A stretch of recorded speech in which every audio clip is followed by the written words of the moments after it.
Let's look at another problem about the fundamental theorem. Here we have a curve C1, which we denote by the vector function R1 cosine t, sine t, t squared, where t runs from 0 to pi. And we have a vector field F of 1, z, y. And of course we use these letters to denote the coordinate functions m, n, and p. Now, what we want to do is to compute the line integral of f about C1. So what we want to use is the curl.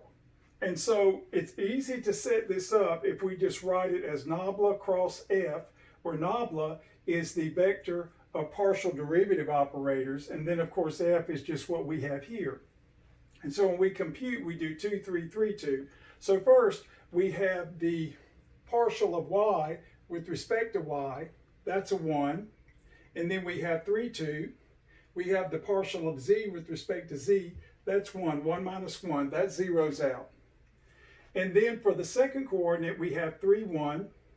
So we have the partial of 1 with respect to z, that's 0. Then 1, 3. The partial of y with respect to x, that's 0. So 0 minus 0, that coordinate zeroes out.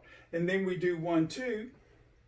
So we have the partial of z with respect to x, which is 0, and then 2, 1, the partial of 1 with respect to y, which is 0, 0 minus 0. So what we see is the curl is identically the 0 vector, and therefore we have a conservative vector field. So again, it's always good to check this because certainly line integrals are greatly simplified. Now, of course, we have to compute a potential function. Now, again, like I said before, to avoid some of the formalism, we just simply integrate all of the coordinate functions of f, m with respect to x, n with respect to y, and p with respect to z, and that will give us all the terms that we need without all the formalism, which doesn't accomplish any additional goodness for us. So we do the m coordinate with respect to x, that gives us x, plus a constant, possibly a function of y and z,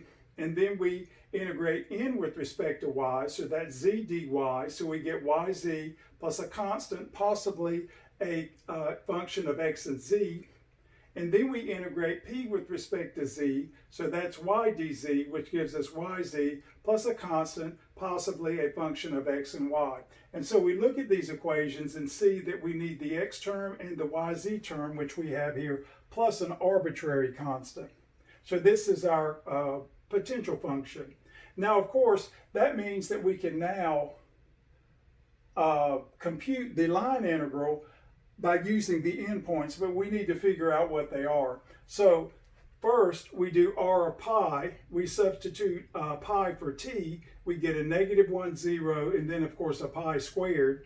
And then we want r evaluated when t is equal to 0, so r1 of 0. And I left out my subscript here, so let's stick this in so you know what we're working with. And then, of course, when we apply the 0 here, we get a 1, 0, 0 here. So now I use the fundamental theorem. So the line integral of f about C1 would just be this integral about C1, 1 dx plus z dy plus y dz. This is in the differential notation, which is very popular in physics and engineering. And so we just evaluate the potential function x plus yz at these 2 points. Okay, when we substitute -1 for x, we get a -1. And then, of course, the y coordinate is 0, so that zeroes out that term. And then minus, then we have the lower point. We substitute 1 for x and get the 1, and of course the 0 zero out the next term, and we just get a -1 minus a 1, which is a -2.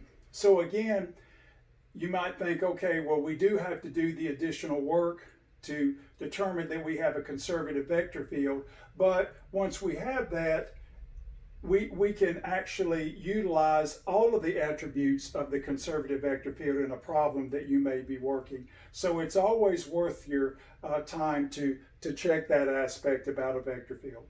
And we are done.